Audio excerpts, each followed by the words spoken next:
ഇത് നിനക്ക് തിന്നാനോ നിന്റെ പശുവിന് തിന്നാനോ? അധികം ലോഹ്യൊന്നും വേണ്ട. വീട്ടിൽ പുതിയ വേലക്കാരി വന്ന ശേഷം അവിടെ ഇത്തിരി മാറ്റമൊക്കെ ഞാനും കാണുന്നുണ്ട്. നേര് പറഞ്ഞാൽ വന്നത് വേലക്കാരിയല്ല, ഒരു ദേവതയാണ്, അടുക്കള ദേവത. സത്യം പറ, നിനക്ക് എന്നെ ഇഷ്ടമാണോ? പറ, ആണോ? ഞാൻ പറഞ്ഞ നീ എന്തും ചെയ്യുവോ?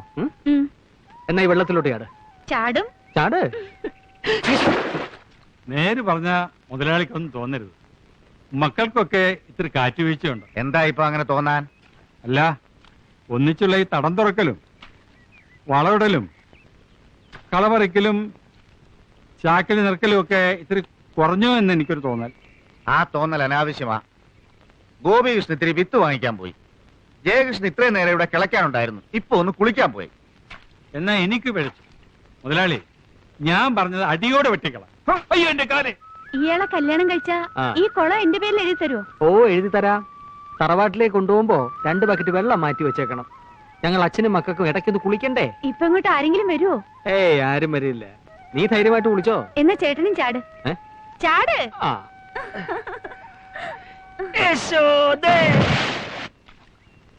ഇനിയൊരു കുളിയാവാ. ഇന്നെന്താ ഇത്ര നേരത്തെ? വയ്യ, ഒരു ഉഷാറില്ല. ഒപ്പം മക്കളുണ്ടെങ്കിലേ വെട്ടാനും കിളയ്ക്കാനും ഒക്കെ ഒരു സുഖമുള്ളൂ. അതാണ് നല്ലത്. മനസ്സറിഞ്ഞൊന്ന് കുളിച്ചാൽ ഒരു ഉഷാറ് വരും. 40, 41, 42, 43, 44, 45. 45 ആയുള്ളൂ. ഇത് ഞാൻ പൊട്ടിച്ചേരാം. എന്നാ മുങ്ങ. അത്രക്ക് ചങ്കുറപ്പുണ്ടെങ്കിൽ നിന്നെ ഞാൻ കെട്ടിയിരിക്കും. വെറും വാക്ക് പറയരുതേ. വെറും വാക്കല്ല ജയകൃഷ്ണന്റെ വാക്ക്. എന്നേക്കാൾ കൂടുതൽ നേരം നീ വെള്ളത്തിൽ മുങ്ങിക്കിടന്നാൽ നിന്നെ വെള്ളത്തിൽ വെച്ച് കിട്ടും. എന്നാൽ എണ്ണിക്കോ. കെട്ടിയില്ലേ? അപ്പോൾ കാണാം. കാണാം. 1, 2, 3, 4, 5, 7, 8, 9, 10. സുഖമായിട്ടൊന്ന് മുങ്ങി കുളിച്ചാൽ ക്ഷീണമൊന്ന് മാറും.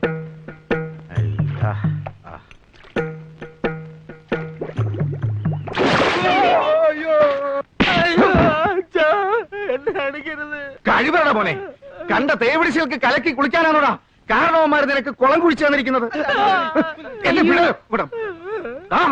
സർവനാശം വരുത്താൻ ഓരോരോ സന്തതികള്. എന്റെ കയ്യിലോട്ടാടി വെള്ളത്തിൽ നിന്ന് അവള് പൊന്തി വന്നത്. കുടുംബമാഹാത്മ്യം പറഞ്ഞ് കുട്ടികൾക്ക് പാളത്തൊപ്പിയും കൊടുത്ത് പറമ്പിൽ കുഴികുത്താൻ വിടുമ്പോ ആലോചിക്കണം. ഇങ്ങനെ കുളത്തിലും കിണറ്റിലും ഒക്കെ ഓരോന്നോരോന്ന് പൊന്തും. ആ യശോദ അല്ലെങ്കിൽ ഇത്തിരി അധിപ്രസംഗം അച്ചമ്പി. മുതലാളിയെ കണ്ടപ്പോ മുങ്ങിയതാ. ഇത്രയേരോടെ കഴിഞ്ഞെങ്കിൽ ചത്തേനെ. എന്നാ ഞാൻ ഒരു സത്യം തുറന്നു പറയാച്ച, അവര് തമ്മിൽ സ്നേഹത്തില. അറിഞ്ഞു കഴിഞ്ഞ സ്ഥിതിക്ക് ഇനി കല്യാണം കഴിപ്പിക്കുന്നതല്ല അന്തസ്. ആഹാ, അത് നിനക്ക് നേരത്തെ അറിയാമായിരുന്നു? ഏകദേശം അറിയായിരുന്നു. ഈ കുടുംബം കലക്കാൻ ഒരുത്തൻ ശ്രമിക്കുമ്പോ നീ അതിന് കൂട്ടു നിൽക്കുക. വെട്ടിക്കൊല്ലണ്ടടാ അവനെ അവളെ. അല്ലെങ്കിൽ ഞാൻ കൊല്ലും. ജയിലെങ്കിൽ ജയില്. എന്നാലും മാനം വിറ്റൊരു ജീവിതത്തിന് ഞാൻ വഴങ്ങില്ല. ഇറങ്ങി വാടാ, ഇറങ്ങി വരാ. നിനക്ക് പണ്ടാരത്തിനെ കെട്ടണോടാ. എനിക്ക് അവളെ വേണ്ട, അവളെ വേണ്ട. എന്താ പിന്നെ നാട്ടിക്കരുത്. 3 പേരോടും കൂടാ പറയുന്നത്, മനസ്സിലായോ?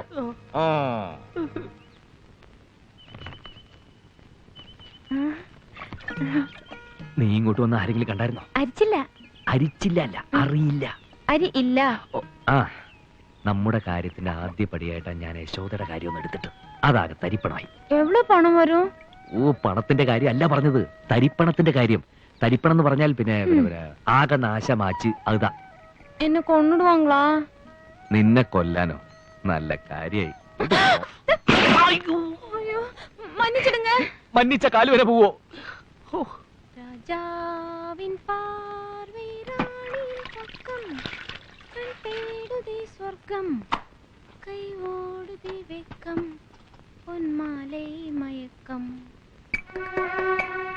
പവിഴം ഇങ്ക വന്നതുക്കപ്പുറം ഊருக்கு പോകവേ ഇല്ലേ? പോകണമെന്ന് ആശയില്ലേ? പവിഴത്തിന് ഈ വീട് പിടിച്ചോ? ഈ ஞானப்பிடி என்ன பிடிச்சாச்சோ சொல்லு. நீங்க ரொம்ப நல்லவரு. ஏன் இன்னும் கல்யாணம் കഴിക്കില്ലേ? എന്റെ ഹൃദയം കാണാനുള്ള ഭാഗ്യം ഒരു പെൺകുട്ടിക്ക് ഉണ്ടായാലല്ലേ എനിക്കൊരു കുടുംബം ഉണ്ടാവൂ. എടുത്ത് താലോലിക്കാൻ. വിവരദോഷം പറയരുത്. ആണിന്റെ ഹൃദയത്തിലേക്ക് നോക്കിയാലൊന്നും പെണ്ണ് പ്രസവിക്കില്ല. അതിനിത്തിരി ചങ്കൂറ്റം വേണം. ആയ കാലത്ത് അത് കാണിക്കാതെ ഇപ്പൊ കിടന്ന് നിലവിളിച്ചിട്ട് കാര്യമൊന്നുമില്ല. നീ എവിടുന്നാ പൊട്ടി വീണത്? പൊട്ടി വീണൊന്നുമല്ല, മുളച്ചതാ. ചൂടാവാതറാ, അവളൊന്ന് പൊയ്ക്കോട്ടെ. അതെ, ഒരു കാര്യം തുറന്നു പറയുന്നതുകൊണ്ട് വിഷമം തോന്നരുത്. തെരഞ്ഞെടുപ്പ് കാലത്ത് രാഷ്ട്രീയക്കാര് ഈ ചുവരുകളൊക്കെ ബുക്ക് ചെയ്യാറില്ലേ? അതുപോലെ ഞാൻ ആ തമിഴ് പെൺകുട്ടിയുടെ മനസ്സില് ബുക്ക്ഡ് എന്നൊന്ന് എഴുതിയിട്ടുണ്ട്. ചങ്കുറ്റം കാണിച്ച് അത് മായച്ചേക്കരുത്. എനിക്ക് സഹിക്കില്ല. അമ്മാവൻ ഞാൻ നീ ഒന്നും പറയണ്ട. അവള് നല്ലൊരു തമിഴ് കുട്ടിയാ. അവളൊന്നും വന്ന് ഈ മുറിക്കകത്തേക്ക് കയറേ വേണ്ടു. ആകെ ഒരു പ്രകാശ. കണ്ടില്ലേ എന്തൊരു പ്രകാശ. ഓടാ. നീ കുറച്ചു ദിവസം പൊള്ളാച്ചി പോയി നിൽക്ക്. ഒരു ടൂർ ഉണ്ടെന്നും പറഞ്ഞ് ഞാനും ഒപ്പം വരാം.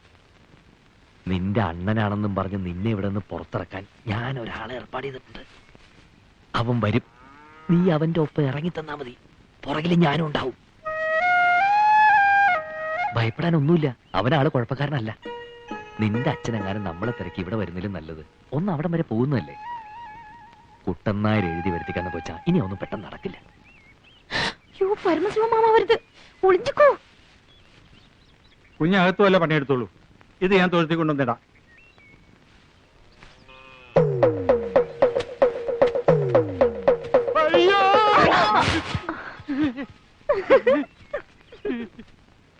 ആരുമില്ലാത്ത നേരത്താ നിന്റെ അണ്ണം വന്നത്. വിശേഷങ്ങൾ ചോദിക്കാൻ നിന്നപ്പോഴാ മിണ്ടാനും കേൾക്കാനും കഴിയാത്ത ആളാണെന്ന് അറിഞ്ഞത്. നീ ആണെങ്കിൽ അത് എന്നോടിട്ട് പറഞ്ഞതുമില്ല. പെട്ടെന്ന് പോണോന്ന് പറഞ്ഞു. ഇപ്പഴേതാ പൊള്ളാച്ചിക്ക് ബസ്? നീ എപ്പോഴാ വരിക? ഞാൻ പോനാ അമ്മാക്ക് കഷ്ടമാ ഇരിക്കൂല്ലേ? അത് സാരമില്ല, നിനക്ക് പോണ്ടേ? പൊയ്ക്കോ. അണ്ണം വന്നതല്ലേ. നിന്റെ വീട്ടിൽ എന്തെങ്കിലും വിശേഷം കാണും.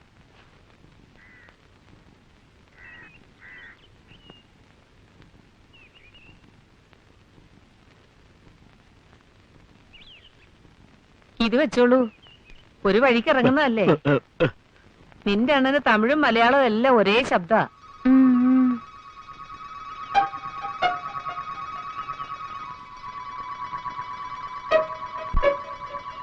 നിന്റെ മുഖം കണ്ടിട്ട് നിനക്കവിടെ ഇഷ്ടമില്ലാത്ത കല്യാണം ആലോചിച്ച പോലെ ഉണ്ടല്ലോ പെണ്ണെ. ധൈര്യമായിട്ട് പോയിട്ട് വാ.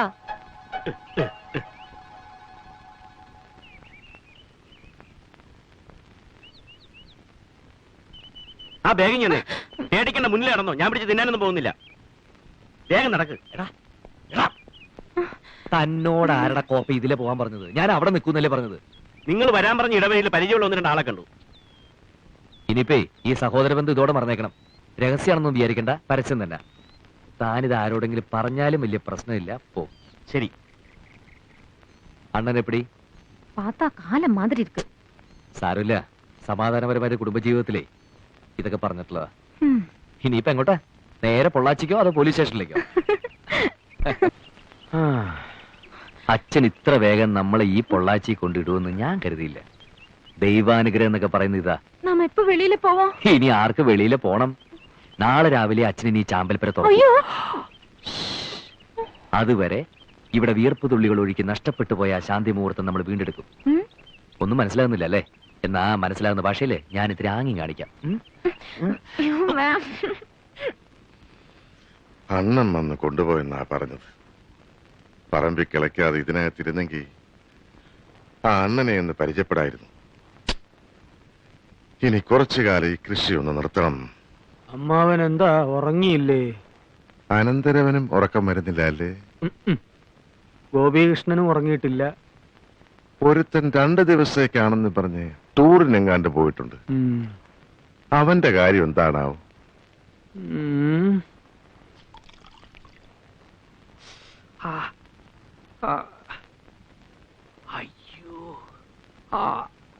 கவுண்டர் ஐயாவுக்கு இப்ப வலி எப்படி இருக்கீங்க? 1 மணி நேரத்துக்கு ஒரு தடவை எண்ணெய் தடவணும், 10 நிமிஷத்துக்கு ஒரு தடவை வெந்நீர் ஒத்தடம் கொடுக்கணும்னு வைத்தியர் சொல்லியிருக்காரு. அவங்களுக்கு தவறி விழுந்தது கூட பெருசா வலி தெரியல. நம்ம பொண்ணு பவளத்தை பார்க்க முடியலையேங்கிற மனவலி தான் அதிகமா இருக்கு. അങ്ങനെ നോക്കുമ്പോ ഈ വീഴ്ച ഒരു അനുഗ്രഹമാണെന്ന് കരുതിയാ മതി. പോവാഞ്ഞ് നന്നായി. நாயரே, என்னையா சொல்ற? பொண்ணும் மாப்பிள்ளையும் எப்பவும் டூர்ல இருக்கிறதாக பவுளன் லெட்டர் எழுதியிருக்கு. அவங்க ஊர்ல இல்லாத டைம்ல நீங்க அங்க போனா நல்லா இருக்கான்னு சொன்னேன். அதுவும் சரிதான் ஐயா. கருப்பையா, ஐயா, நீதான் அந்த ஊர் பக்கம்லாம் போறிய. அம்மா கிட்ட அட்ரஸ் வாங்கிட்டு போய் நம்ம பவளத்தையும் மாப்பிளையும் ஒரு பார்வை பார்த்துட்டு வா. சரிங்க. ஏங்க நம்ம தோட்டத்து மாம்பழம்னா பவளத்துக்கு ரொம்ப பிடிக்கும். ஒரு கூட அனுப்பட்டுமா? ஒரு கூட என்னடி, 4 கூட கொடுத்து அனுப்பு.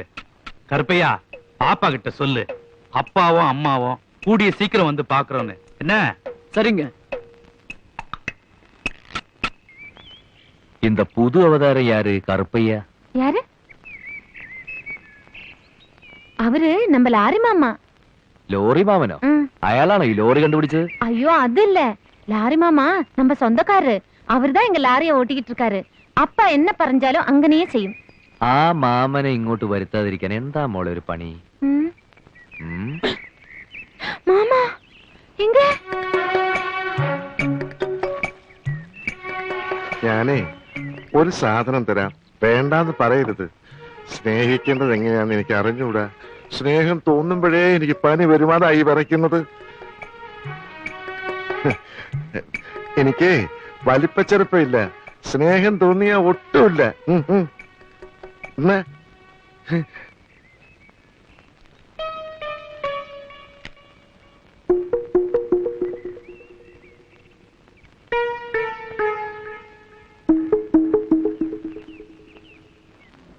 ലോറി മാമ, ലോറി മാമ,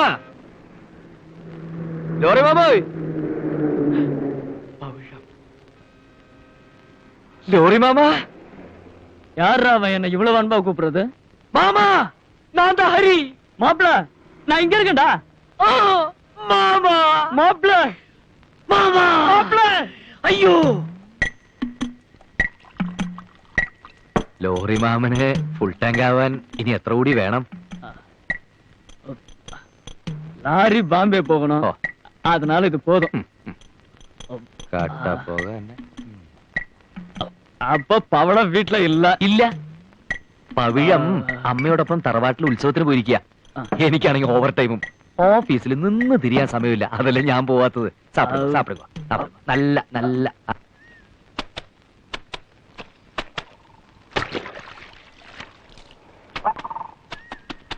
പവിഴം, നിന്റെ ലോറി മാമനെ കണ്ടു. വയറ് നിറച്ച് ചാരായം മേടിച്ചു കൊടുത്ത് ഞാൻ അയാളെ ബോംബെക്ക് അയച്ചു. ലോഡ് ബോംബെക്കായിരുന്നു. ദൈവം നമ്മുടെ കൂടെയാ. എന്റെ ട്രാൻസ്ഫർ ശരിയാവുന്നവരെ നമ്മുടെ സത്യം ആരും അറിയാൻ പോകുന്നില്ല. കുടിച്ച സാരായം വയറ്റിൽ വന്ന ഉടനെ ലോറി മാമ ബമ്പായിക്കൊണ്ടും പോകലേ, നേരെ ഇങ്ങോട്ട് താൻ വന്നു. ഇങ്ങോട്ടോ? ആ, അവരിങ്ങ വந்தாரு. എന്നെയും കണ്ടാரு, അതുക്ക് മുന്നേ ഉങ്ക അമ്മാവെയും കണ്ടാரு. மாமா அம்மையோடொன்னும் பறஞ்சில்ல. என் கையை பிடிச்சாரு, கொஞ்ச நேரம் கரைஞ்சாரு, அப்புறம் போயிட்டாரு.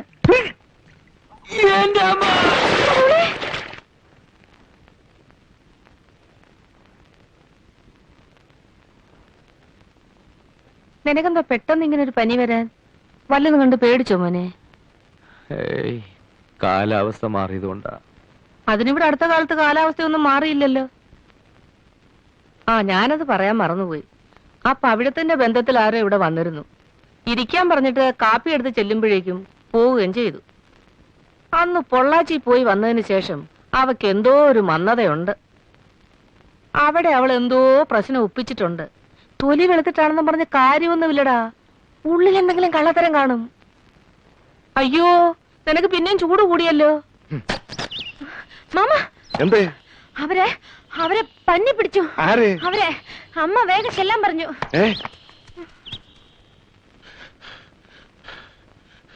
എന്താ? ഹരിക്ക് നല്ല പനി. ഇവനെ പന്നി പിടിച്ചെന്നല്ലേ പവിഴം എന്ന് പറഞ്ഞത്. ഇടയ്ക്കിടയ്ക്ക് ഒരു പനി വരുന്നത് നല്ലതാ. ഇതൊരു സാധാരണ പനിയല്ലേ, സാരമില്ല. എന്താ ഇപ്പൊ ഇങ്ങനെ ഒരു പനി വരാൻ? പനി വരാൻ എന്തെങ്കിലും കാരണം വേണോ പെങ്ങളെ? ഒന്ന് നന്നായിട്ട് പേടിച്ചാ പോരെ.